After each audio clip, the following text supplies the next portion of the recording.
John was enjoying a welcome mid-morning break when he was the victim of a vicious street crime. It cost him several £1,000s, but it wasn't until the next day he realised the enormity of it. All he can recall is responding to a text from what he thought was his bank, urgently asking him to verify his security details. Moments later, he'd been robbed in broad daylight. You can't see cybercrime, but there are ways to avoid it. At Barclays, we'll never ask you to verify your security details by text.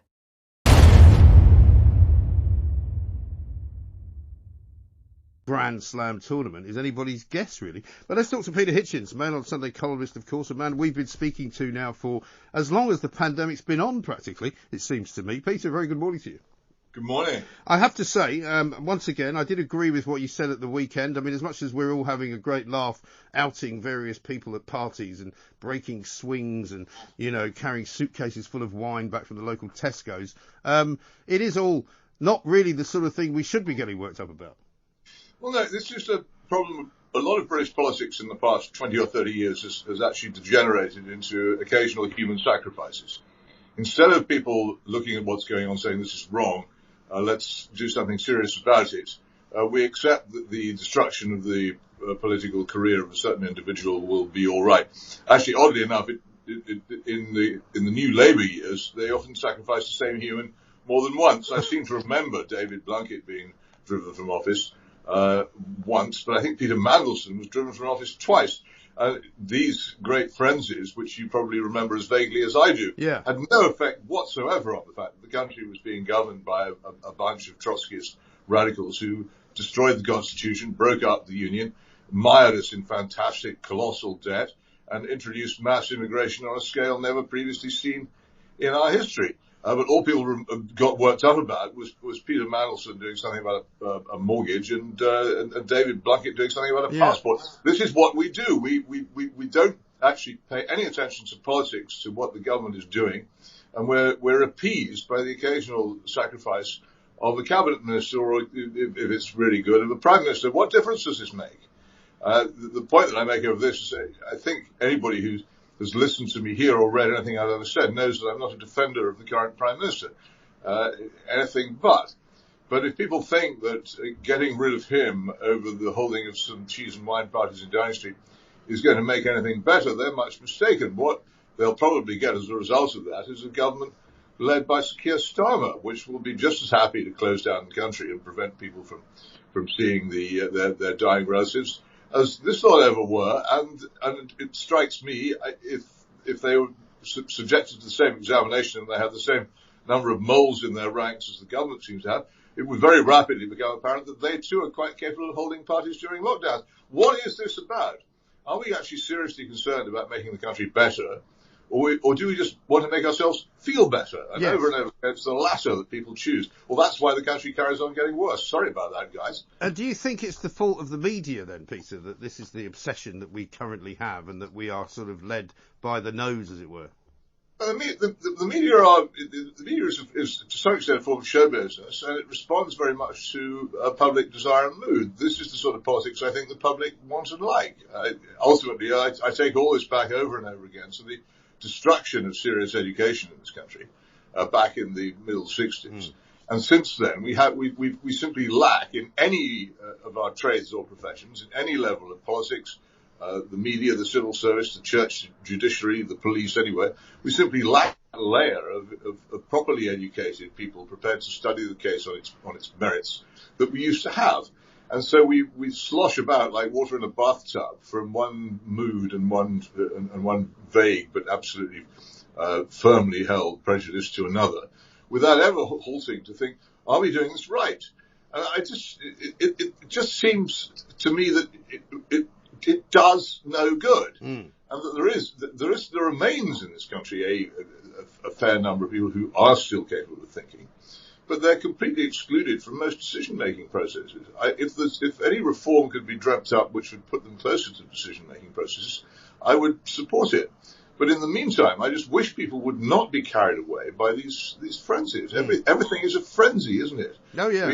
But, I mean, and normally, very thoughtful consideration. And also, normally, it's a very short-lived frenzy. It's a sort of 24-hour or 48-hour frenzy at which some result is achieved, and then you sort of move on to the next one. And seemingly no one really considers anything that they say or do, because there was a fascinating piece, I don't know if you saw it at the weekend in The Spectator. Michael Simmons wrote a piece, it was an update in fact, Sage Scenarios versus Actual Scenarios, an update, and it basically was explaining how far out and how wrong the Sage predictions were before Christmas of what might happen if Omicron turned out to be dangerous and deadly and all the rest of it.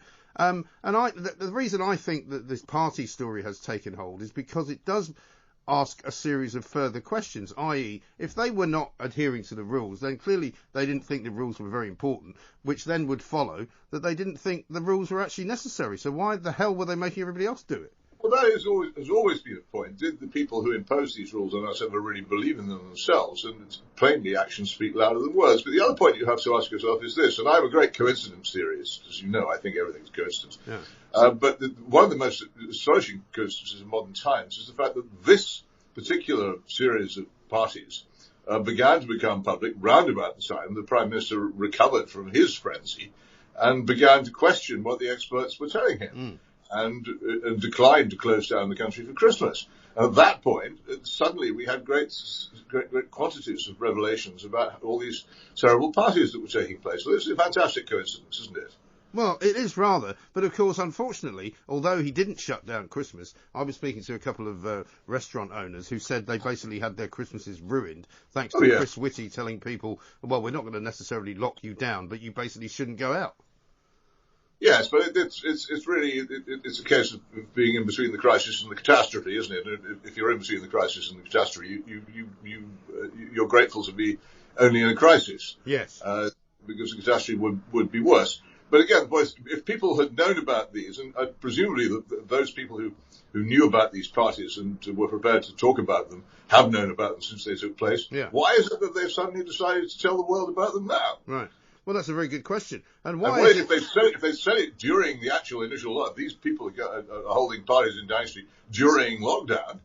Now that would have been an interesting revelation, but that didn't seem to occur to them to say it then. Well, I mean, that's the other question you'd have to say. You would ask, would you not, of the people who covered Downing Street, the people who actually are supposedly charged with reporting on the business of government, who seemingly have missed the trick here. I don't know whether that's willful or otherwise.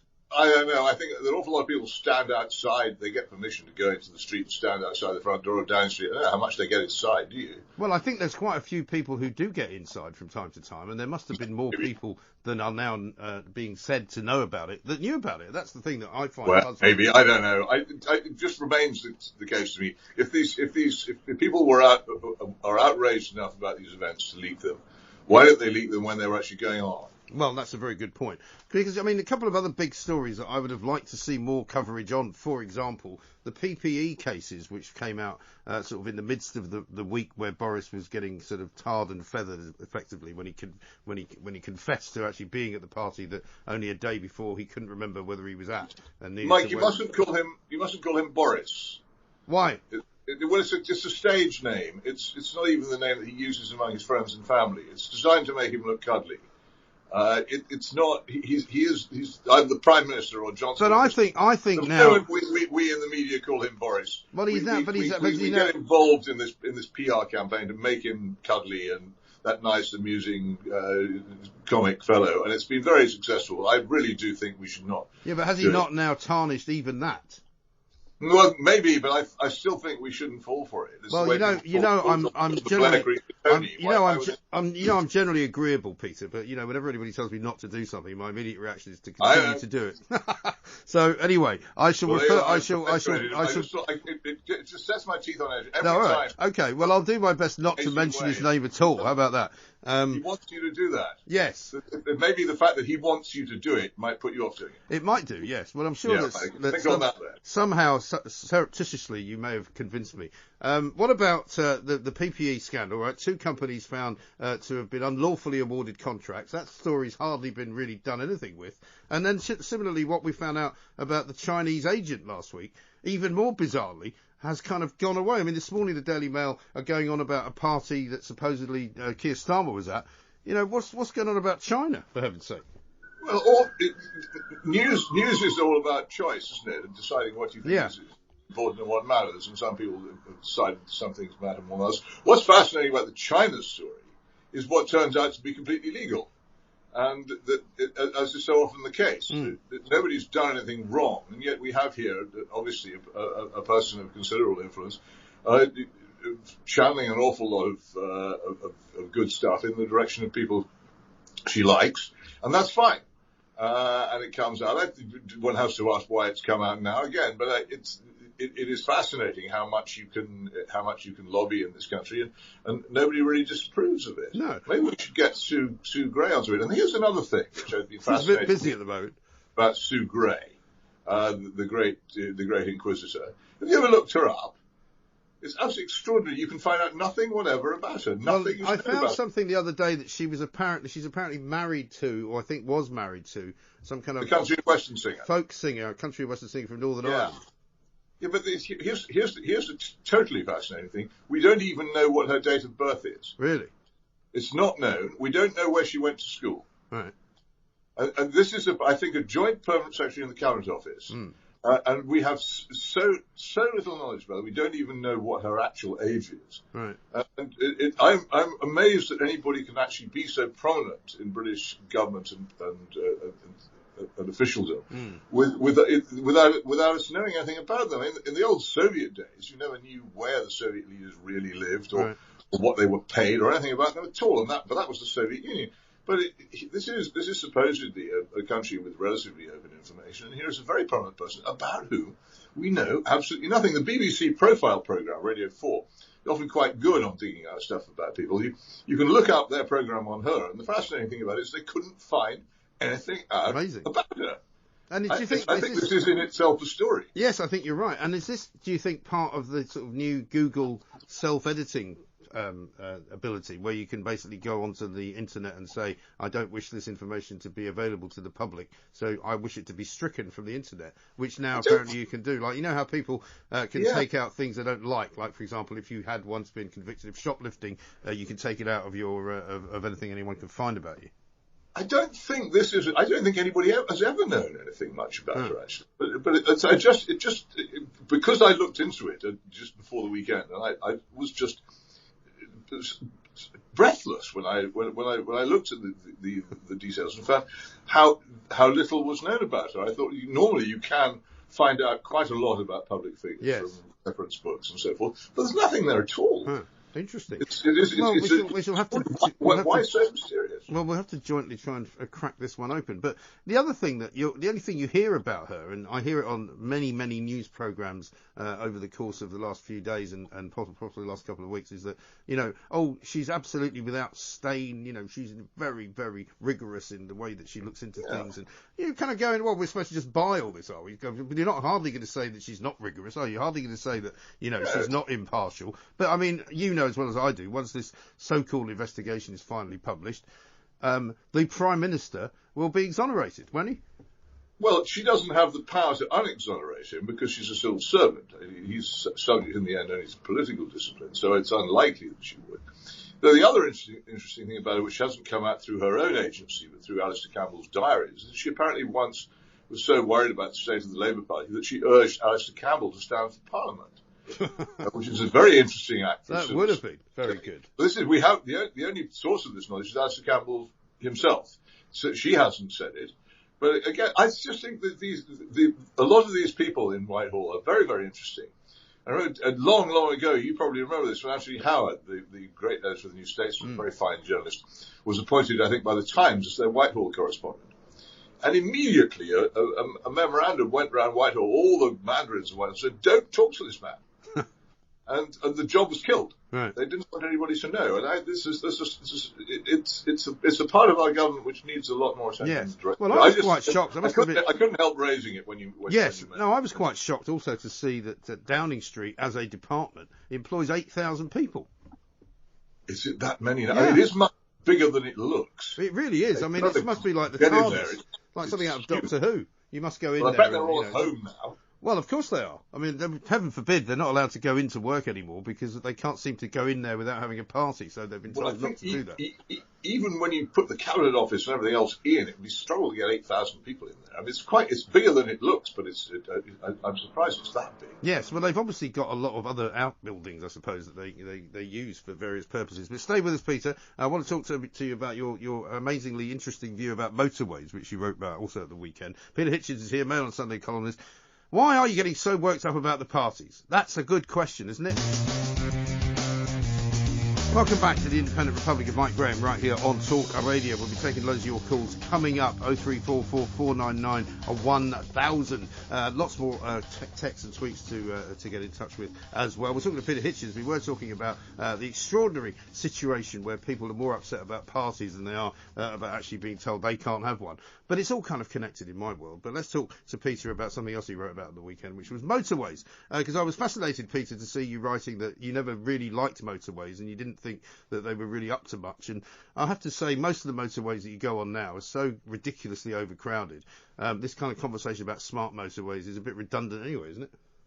Well, yes, it is. And if you remember, perhaps the original Preston bypass in the, I think, late 1950s, which is the first motorway in this country, or you go back to the 30s, the great freeways that were opened in Pennsylvania and the German Autobahns, and everybody thought, oh, well, this is wonderful. Look at these great shining ribbons of concrete along which we could drive in an uncrowded, speedy way. And it never turned out like that, did it? Because what motorways did was they attracted traffic. Yes. And particularly, as anybody who drives on the nose, they attract an awful lot of lorry traffic. And the result is that they're never like that. They're crowded and dangerous. And it's very hard on motorways, in my experience, particularly British ones, though even worse in Moscow, to drive responsibly, because you'll be bullied into tailgating by other people very quickly if you try and leave a sensible gap between yourself and the car in front of someone their car into it. I find it nerve-wracking in the extreme, and the idea of there being no hard shoulder is terrifying. But are they basically a good idea? Was the decision by major countries in the middle of the 20th century to build huge motor roads a sensible transport policy? I don't think so. There's a crucial fact that everybody should always remember. The friction between a steel wheel and a steel rail is 1/33 approximately of the friction between a rubber tire and a road. And therefore, anything carried by road is using immensely more energy than anything travelling by rail, which is one of the reasons why, where railways flourish, they outdo roads in environmental ways and also in terms of cost.